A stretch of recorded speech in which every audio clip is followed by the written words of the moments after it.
Hablemos de comunicación política. Tiro por la culata.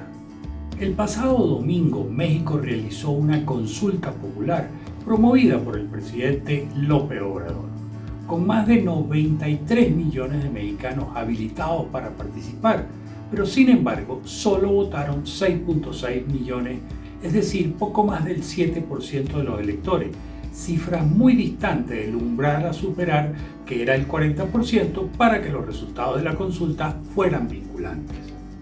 Con lo que resulta una enorme derrota política para el presidente López Obrador, para su partido Morena y para sus diputados, gobernadores y alcaldes recién electos el pasado mes de junio. Posiblemente cuando el presidente mexicano planteó la consulta, buscaba un interés político, personal y partidista,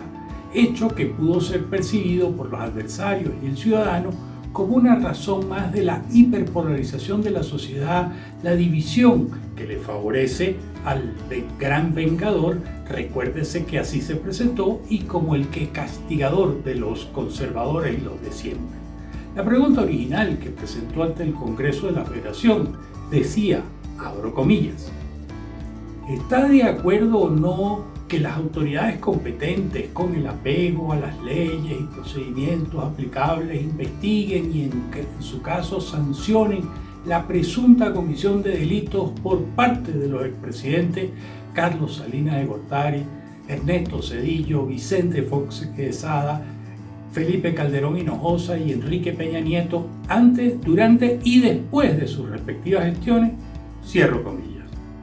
Evidentemente la intención era usar un mecanismo democrático como la consulta para fines políticos.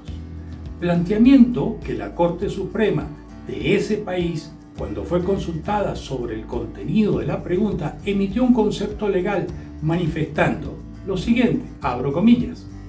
que la consideraba un concierto de inconstitucionalidad por la vulneración de la presunción de la inocencia de los expresidentes y subrayando que la justicia no se puede someter a consulta. Cierro comillas. Si bien la Corte respaldó la consulta, porque esta está prevista en el artículo 35 de la Constitución, propuso una pregunta difusa para el ciudadano común, pero que no violaba en ningún precepto jurídico. La Corte, en una votación dividida,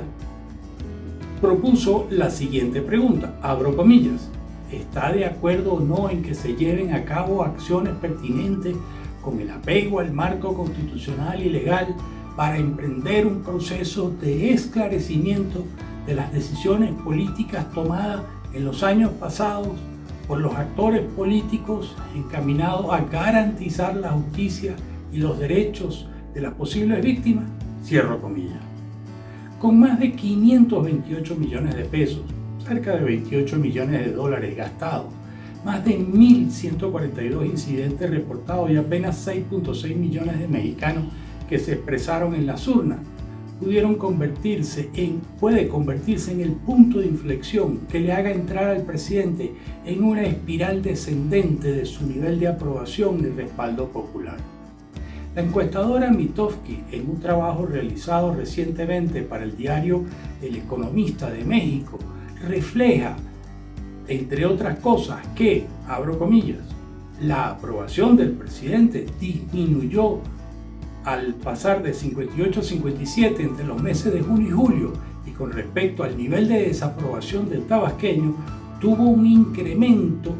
al pasar del 41 en junio a 43 en el mes que termina, cierro comillas. Esa pequeña caída de su aprobación lleva varias semanas consecutivas, pero el incremento en la desaprobación, además de ser mayor, pudiera indicar posiblemente una tendencia en el aumento en el reproche de la ciudadanía hacia su mandatario. Es evidente que las mañaneras, conferencias de prensa matutinas y diarias que realiza el presidente López Obrador, con su retórica y su ejército de medios alternativos financiados, hasta ahora le han funcionado, logrando mantener el control de la agenda mediática y de los temas de debate público, pero después de casi 3 años de gestión, con el pésimo manejo de la pandemia que ha provocado más de 241.000 fallecidos por el COVID-19, sin grandes obras que enseñar, con miles de empresas que cerraron, millones de mexicanos que pasaron a engrosar las filas de la pobreza, la retórica comienza a perder adeptos. No es menos cierto que el presidente mexicano es recursivo, resiliente y que siempre ha logrado salir de las crisis en su ya larga carrera política, pero ahora, siendo presidente,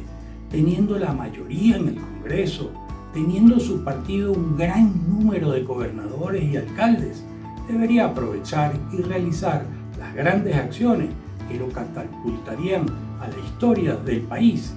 y falta que le hace. Es claro que no se puede gobernar a punta de retórica, de comunicación y de tratar de controlar la agenda mediática del país, menos aún si esa retórica no está respaldada por acciones concretas. El presidente fue electo para dar resultados, para mejorar la vida de los mexicanos, no para seguir haciendo politiquería como lo intentó con la consulta popular. Así que esa jugada política le salió mal y el tiro le salió por la culata. Esperemos que esto lo haga reflexionar, apartándolo de la hiperpolarización, de la división de la sociedad y de la estigmatización de sus adversarios, de la banalización del voto, y que comience a gobernar para todos los mexicanos, tal cual lo manda la Constitución de la República Mexicana. Bueno, hasta acá la videocolumna de esta semana. Como siempre, será un gusto poder leer y escuchar sus comentarios, así que no dejen de seguirme en mis redes sociales para que podamos seguir manteniendo este diálogo. Nos vemos.